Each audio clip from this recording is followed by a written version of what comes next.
A fleet of China's finest frigates sailing towards the Mediterranean. Yangcheng is a guided missile warship. It's part of the 16th Chinese Naval Escort Task Force.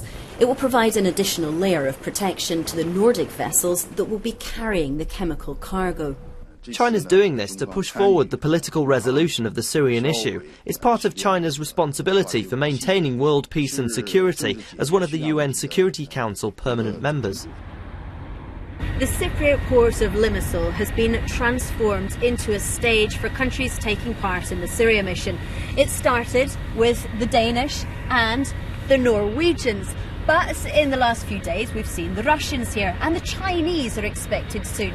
All of this reflects the international desire to be part of the removal process, not just on paper, but for these countries to have a visible presence at the heart of the operation.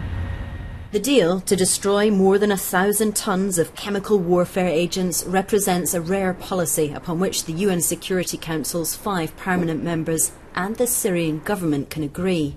The organisation overseeing the chemical removal mission believes its success could be a catalyst for further cooperation, despite this week's failure to meet the 31st of December deadline for the removal of Syria's most dangerous chemicals.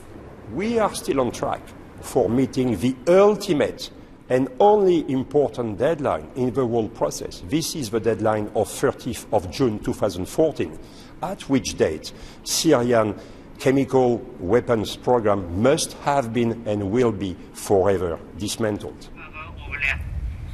The BBC is the only foreign crew to board the Norwegian cargo vessel Tycho.